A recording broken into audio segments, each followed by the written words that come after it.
All right, let's talk about something that so many of us get trapped in. I'm talking about that destructive loop of guilt and self-sabotage. This really powerful pattern that can make you feel completely stuck. But here's the good news. Just understanding how it works, that's the first, and honestly, the most crucial step to breaking free. So, ever feel like you're your own worst enemy? Seriously. Like you make one tiny little mistake, maybe slip back into an old habit, and bam, you're just drowning in self-criticism. If that whole downward spiral sounds familiar at all, then you're definitely going to want to see how this cycle really works. Okay, so here's a super simple breakdown of the cycle we're talking about. It usually starts with just a small misstep, right? That little slip-up triggers guilt, which is, let's be honest, a really uncomfortable feeling.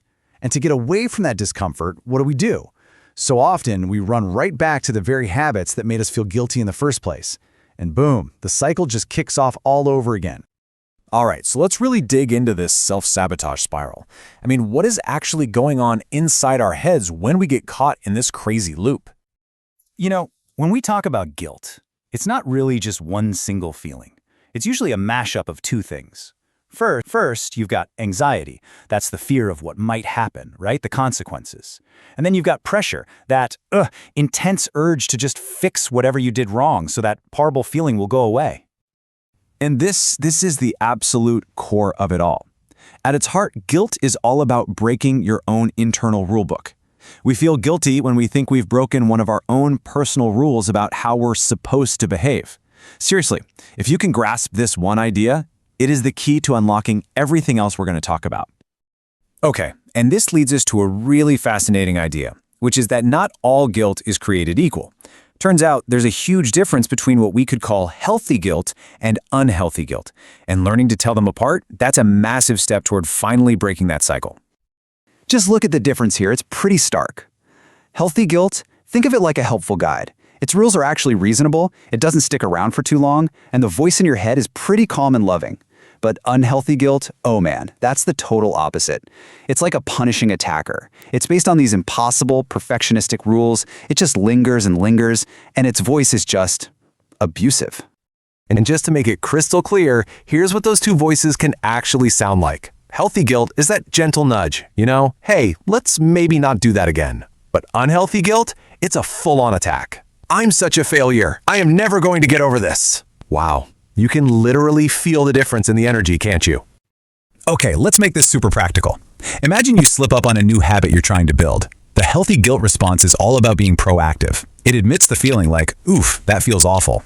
But then it pivots really quickly to problem solving. All right, what can I do to make this better? Let's figure out what went wrong. The unhealthy response, on the other hand, just spirals. It goes straight to self-attack. I'm such an idiot. I've completely ruined it all. There's no solution there. It just offers no way out. All right, so we've spent some time identifying the problem. Now, let's get to the good stuff, the solution. And psychotherapist Aziz Ghazipoura has this fantastic 5-step action plan for actually managing guilt in a constructive way. So this is basically your roadmap out of the cycle. It all starts with just acknowledging and allowing the feeling, not fighting it. From there, you figure out, okay, what rule did I just break? Then you decide, is this guilt healthy or unhealthy? Step 4 is to understand the message behind it. And finally, the most important part, you take new action and move forward. Let's zoom in on that first step because it's so important. Your first instinct when you feel that wave of guilt is probably to distract yourself, right? You grab your phone, you get busy with something else. But the advice here is to do the exact opposite. Just slow down and notice the physical feelings. Is your body restless? Is your stomach in a knot? Is your throat dry? Just pay attention to what's happening in your body before you jump to react. Okay, here's a really great way to tell if you're dealing with unhealthy guilt. Just listen to its tone. Does it sound like an angry parent, just full of judgment? Is it scolding you? Is it harsh? If that's the voice you're hearing in your head, that is a huge red flag that you've got unhealthy guilt on your hands. Now, this next question is the absolute linchpin of this entire process. It's so important. Once you've identified the rule that you think you broke, something like, I should never upset anybody, you have to stop and ask yourself this one critical question. Do I actually agree with this rule? Your answer to that question is what separates the guilt you need to pay attention to from the guilt you just need to let go of. And that leads us perfectly into the next phase, actually rewriting your inner rules. This is where we stop just analyzing the guilt and start actively changing our relationship with it. And this brings us to a really fundamental truth, and it's something we all need to hear. You cannot judge or berate yourself into long-term change. It just doesn't work.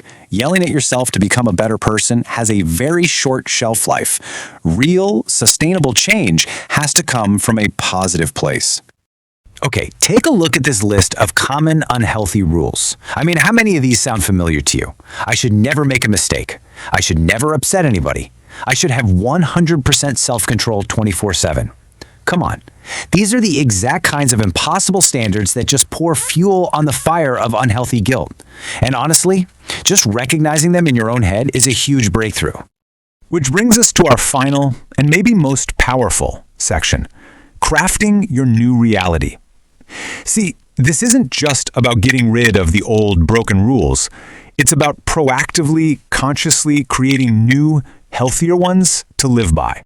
So here's a really powerful technique for putting this into action. Instead of just thinking about a new belief, you're going to state it out loud, like a proclamation. And the trick is to start with the phrase, "in my reality." It sounds simple, but what it does is turn a wish into a declaration of how you are actively choosing to live. So, for example, let's take that old rule of I should never upset anybody. You swap it out. You create a new one. In my reality, it's okay to say no when I want to or need to. And let's be clear, this is not about being selfish. This is about setting healthy boundaries for yourself.